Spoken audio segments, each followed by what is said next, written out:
Bonjour à tous et bonnes vacances si vous êtes en vacances. Écoutez, nous on a la chance d'y être, vous le voyez. Ça se passe pas trop mal. Oui. Tout l'été sur la chaîne Techno, on ne vous oublie pas pour autant puisqu'on vous fait revivre les meilleurs moments de l'actualité high-tech.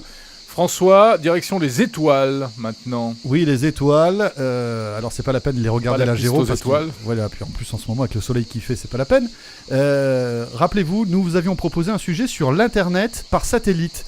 Et c'est vrai que c'est un sujet qui vous avait pas mal plu, puisque la plupart de nous, lorsqu'on est dans des grandes villes, on se pose pas de questions. On a soit la fibre optique, soit la DSL. Mais quand on est à la campagne, parfois, eh bien, le satellite est la seule alternative. Et aujourd'hui, les connexions par satellite sont vraiment très performantes. Et on faisait le point, justement, dans cette vidéo. Bonnes vacances. Salut à tous, bienvenue sur la chaîne Techno.tv, la chaîne Techno qui dorénavant vous propose tous les jours une vidéo high-tech. Et aujourd'hui, nous allons nous intéresser à l'Internet haut débit partout. C'est possible dorénavant grâce à l'Internet par satellite.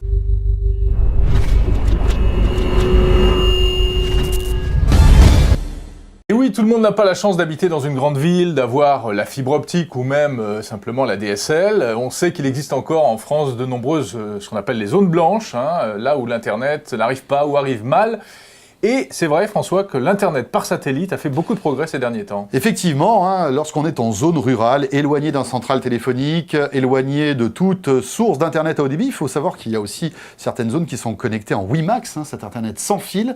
Eh bien, quand on n'a pas tout ça, il existe aujourd'hui, malgré tout, un moyen d'avoir une connexion Internet de plus en plus rapide. Alors, c'est pas nouveau, l'Internet par satellite. Ça existe depuis de nombreuses années, mais c'était avant tout réservé aux professionnels, aux entreprises, aux PME qui étaient coupées de tout et qui, avec une énorme parabole sur leur toit, pouvaient être connectés par Internet avec des débits qui n'étaient pas terribles. Et bien aujourd'hui, il existe pour des offres, on va dire très grand public, une connexion Internet possible jusqu'à 10 mégabits par seconde. Voilà, alors c'est ça qui est intéressant, c'est qu'on atteint vraiment les mêmes débits que ce que l'on peut avoir en ville avec de la DSL ou de la fibre optique, donc 10 mégabits.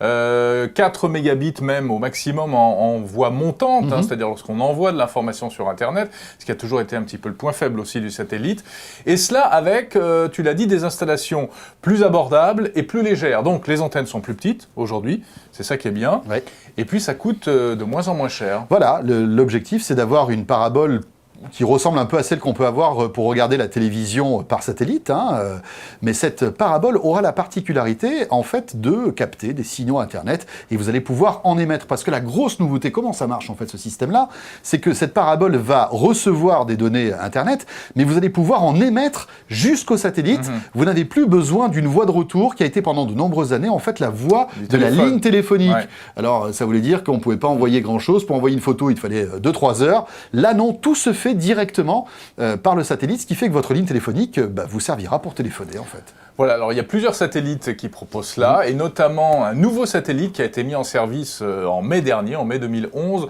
spécifiquement pour ça, qui s'appelle l'Eutelsat KA-SAT, et avec une flopée ensuite d'opérateurs nationaux ou régionaux qui proposent des offres à partir d'une trentaine d'euros par mois, donc on rejoint presque les prix du triple play ailleurs en France. Voilà, alors comment ça marche? C'est très simple, si vous êtes dans une zone qui n'est pas éligible à la DSL, eh bien c'est tout simple, vous installez une parabole directement sur votre toit ou sur votre balcon. L'essentiel c'est en fait de voir le ciel et d'être dans la bonne direction du satellite. C'est comme toujours, pour avoir par exemple la télévision par satellite, on avait ce problème-là. Après vous branchez cette parabole à un décodeur qui lui-même va être branché à un modem traditionnel, un modem comme on peut avoir à la maison pour recevoir la DSL. Et ce modem... On peut mettre du Wi-Fi même ensuite. Tout à fait, et après vous connectez un modem routeur Wi-Fi qui va distribuer cet Internet dans toute la maison. Et alors ce qu'il y a de formidable, c'est qu'on peut imaginer être dans les contrées les plus reculées de notre pays, en pleine montagne, en pleine campagne, sur une île déserte. Alors je ne sais pas s'il y en a en France ou en Méditerranée, je ne suis pas sûr. Beaucoup, mais en fait, on s'affranchit de la connexion téléphonique pour avoir de l'Internet haut débit aujourd'hui. C'est vrai. Alors cela dit, il y a quand même encore quelques contraintes, il faut les évoquer. Première contrainte, l'installation. L'installation, eh bien, c'est un petit peu plus compliqué que de brancher une Livebox ou une Freebox à la maison. Oui, il faut être un peu bricoleur, parce que la parabole, il faut bien l'installer, bien la fixer, etc. Trouver le bon angle, parce que évidemment, pour la caler, la pointer, comme on dit sur le satellite, c'est pas forcément très évident, mais c'est à la portée de tout le monde. Il existe aujourd'hui des tutoriels vidéo sur les différents sites de partage de vidéos qui vous expliquent vraiment vraiment pas à pas comment installer une parabole. Et puis si c'est pas vraiment de votre ressort et si ça ne vous plaît pas, si vous n'êtes pas du tout bricoleur, il existe après des sociétés spécialisées qui vous installeront tout ça. 350 € à peu près l'appareil, hein, en fait l'installation, la parabole, que vous achetez. Alors soit vous l'achetez, soit alors vous vous engagez pendant 24 mois chez un opérateur qui est spécialisé dans l'Internet par satellite et qui va en fait vous faire payer tous les mois un petit peu cette installation. En général, vous rajoutez 10 € par mois pour avoir ce système inclus dans votre abonnement. Alors juste à propos de l'installation, ce qui est amusant, c'est qu'en France, il n'y aurait que 20% à peine des abonnés au satellite qui installent eux-mêmes leur parabole, alors qu'en Allemagne, par exemple, on parle de 80% des abonnés qui le font eux-mêmes. Donc, ils sont peut-être plus geeks que nous, de l'autre côté du Rhin. Peut-être qu'ils ont une culture du satellite qui est plus poussée aussi que chez nous. Ancienne. Ensuite, en ce qui concerne les frais, il existe également, au niveau local, suivant les départements, suivant les régions, des subventions, des aides financières pour justement compenser ce qu'on appelle la fracture numérique. Et donc, parfois, pas partout, il faut se renseigner, mais quelquefois, les frais d'installation peuvent être pris en charge plus ou moins à 100%. Bon, alors, sur le papier, c'est vrai que c'est très séduisant, et ça l'est, c'est-à-dire que pour quelqu'un qui veut être coupé du monde et avoir malgré tout une bonne connexion Internet, c'est faisable aujourd'hui, et c'est quand même assez magique, hein, le fait de se dire que grâce à une parabole, on va pouvoir recevoir un Internet très haut débit, envoyer aussi oui, c'est surtout ça qui est, en fait, des données, de la data depuis le satellite jusqu'à 35 000 km, parce qu'il faut savoir que ce sont des satellites qui sont géostationnaires, donc qui sont à 35 000 km d'altitude. 36 000 même, exactement. 36 000, ouais, donc excuse-moi, j'étais à 1000 km près, j'y étais pas. Mais donc, il y a un aspect un peu magique. Malgré tout, il y a des inconvénients qui sont liés justement à l'éloignement de ce satellite. Le premier, c'est que il y a certains usages de l'Internet qui ne sont pas faits pour l'Internet par satellite, notamment le jeu vidéo en réseau. Et on le comprend très facilement. Et oui, pourquoi ? Eh bien parce que vous avez ce qu'on appelle un ping, c'est-à-dire un décalage entre l'info que vous envoyez et le moment où elle arrive, donc un délai, et ça évidemment... Un délai de latence. Un délai de latence, et ça, en matière de jeux vidéo, c'est radical. C'est très difficile de faire du jeu en réseau avec ça. Et oui, parce que pour qu'on comprenne bien, la requête que vous allez faire va faire 35 000 km x 2, puisqu'elle va monter...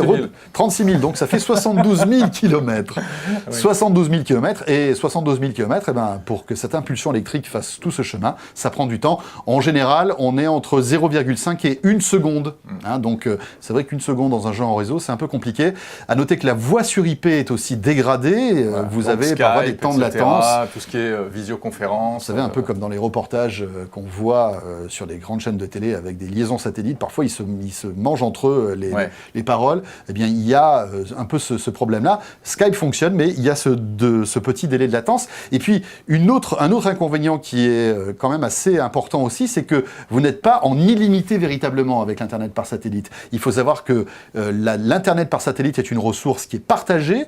Un satellite va recevoir toutes les données de tous les abonnés et après les redistribuer. Ce qui fait que si quelqu'un télécharge comme un goré, je ne sais pas quoi, tout au long de la journée, il va pénaliser en quelque sorte les autres utilisateurs. Ouais. Donc en fait, il y a des fair use, des limitations imposées par les opérateurs. Effectivement, mais on tend, avec typiquement le Telsat K-SAT qui a été lancé, qui a en fait une capacité d'Internet énorme, on tend sur certains abonnements à avoir même de l'Internet illimité, avec certaines petites limitations, mais c'est quand même assez confortable.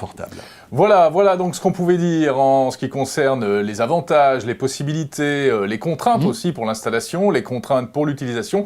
Mais en tout cas, ce qui est important de retenir, c'est que, aujourd'hui, l'accès à Internet par satellite devient vraiment un moyen de plus en plus accessible au plus grand nombre, y compris les particuliers. Voilà, et pas forcément beaucoup plus onéreux qu'une connexion par ADSL.